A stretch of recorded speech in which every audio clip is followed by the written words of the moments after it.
اسلام کی بہار شریعت۔ السلام علیکم ناظرین اکرام، امید ہے آپ سب خیر و عافیت کے ساتھ ہوں گے۔ ہم آپ کا نعمان بن ثابت اکیڈمی میں استقبال کرتے ہیں۔ پچھلی ویڈیوز میں ہم نے اللہ رب العزت کے متعلق اور نبوت کے متعلق عقائد کو سنا اور سمجھا۔ انشاءاللہ اس ویڈیو سے ہم ملائکہ کے عقائد کو، یعنی کہ ہمیں فرشتوں کے بارے میں کیسے عقیدے رکھنے چاہیے، ان کے بارے میں ہم جانیں گے اور انشاءاللہ ہم ان کے بارے میں اپنے عقائد کو درست کریں گے۔ تو چلیے شروع کرتے ہیں۔ فرشتے اجسام نوری ہیں اور اللہ تعالیٰ نے ان کو یہ طاقت دی ہے کہ جو شکل چاہیں بن جائیں۔ کبھی وہ انسان کی شکل میں ظاہر ہوتے ہیں اور کبھی دوسری شکل میں، یعنی کہ جو فرشتے ہیں وہ نوری اجسام ہیں، وہ نور سے بنے ہوئے ہیں اور اللہ نے ان کو یہ طاقت دی ہے، ان کو یہ قوت دی ہے کہ وہ جو شکل چاہیں وہ بن جائیں۔ وہ جس چیز کی وہ شکل چاہتے ہیں وہ بن جاتے ہیں، اور کبھی وہ انسان کی شکل بن جاتے ہیں اور کبھی وہ دوسری شکل میں ظاہر ہوتے ہیں۔ وہ وہی کرتے ہیں جو حکم الہی ہے،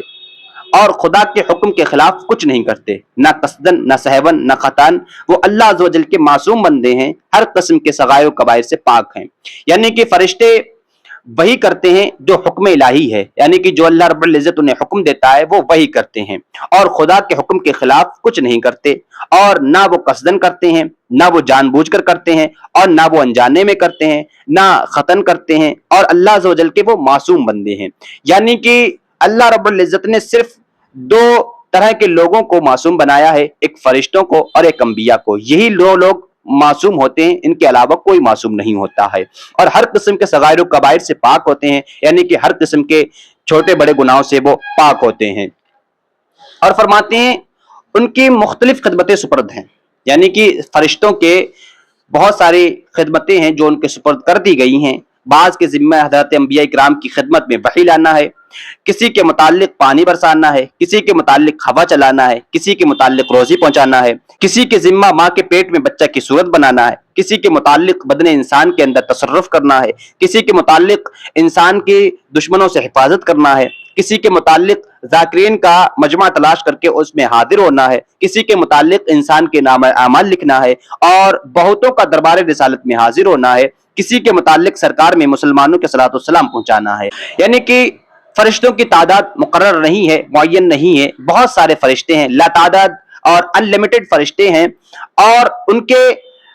سپرد جو خدمتیں کی گئی ہیں وہ الگ الگ، ہر فرشتے کو الگ الگ خدمت، یعنی ہر فرشتے کو الگ الگ کام ان کے سپرد کیا گیا ہے۔ یعنی کوئی ایسا ہے جو نبی کریم صلی اللہ علیہ وسلم اور دیگر انبیاء کرام کے پاس وحی لے کر کے آتا ہے، اور کسی کے متعلق کوئی ایسا فرشتہ ہے جو پانی برساتا ہے، کوئی ایسا فرشتہ ہے جو ہوا چلاتا ہے، کسی فرشتے کو اس کام پر مقرر کیا گیا کہ وہ لوگوں کو روزی پہنچائے، اور کسی کو اس کام پر مقرر کیا گیا کہ وہ ماں کے پیٹ میں بچے کی صورت بنائے، اور بہت سارے کام ہیں جو اور فرشتوں کے متعلق ان کے سپرد کر دیے گئے ہیں، جو ان کاموں کو بخوبی انجام دیتے ہیں اور حکم الہی کو بجا لاتے ہیں۔ اور بعضوں کے متعلق مردوں سے سوال کرنا ہے، یعنی کہ بعض فرشتے ایسے ہیں جو مردوں سے سوال کرتے ہیں، کسی کے ذمہ قبض روح کرنا ہے، یعنی کہ روح کو قبض کرنا ہے، اور بعضوں کے ذمہ عذاب کرنا، کسی کے متعلق سور پھونکنا، اور ان کے علاوہ بہت کام ہیں جو ملائکہ انجام دیتے ہیں۔ اور آگے فرماتے ہیں فرشتے نہ مرد ہیں نہ عورت، یعنی فرشتے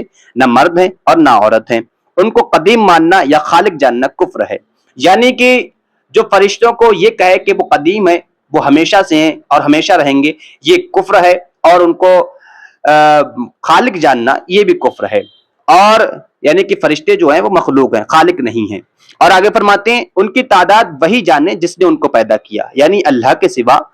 اور کوئی ان کی تعداد کو نہیں جان سکتا، اور اس کے بتائے سے اس کا رسول، یعنی کہ اللہ کے بتائے سے اس کے رسول جانتے ہیں، اور اللہ جانتا ہے، اس کے علاوہ کوئی نہیں جانتا۔ اور چار فرشتے بہت مشہور ہیں جن کے نام آپ جانتے ہی ہوں گے، لیکن پھر بھی میں بتاتا ہوں۔ چار فرشتے بہت مشہور ہیں، جبریل، میکائیل، اسرافیل، عزرائیل علیہ السلام، اور یہ سب ملائکہ پر فضیلت رکھتے ہیں۔ یعنی کہ یہ چار فرشتے ایسے ہیں جو تمام فرشتوں پر فضیلت رکھتے ہیں، فوقیت رکھتے ہیں۔ کسی فرشتہ کے ساتھ ادنا گستاخی کفر ہے۔ جاہل لوگ اپنے کسی دشمن یا مبغوض کو دیکھ کر کہتے ہیں کہ ملک الموت یا اسرائیل آ گیا، یہ قریب و کلمہ کفر ہے۔ یعنی کہ کوئی ایسا شخص ہے جو کسی سے دشمنی رکھتا ہے،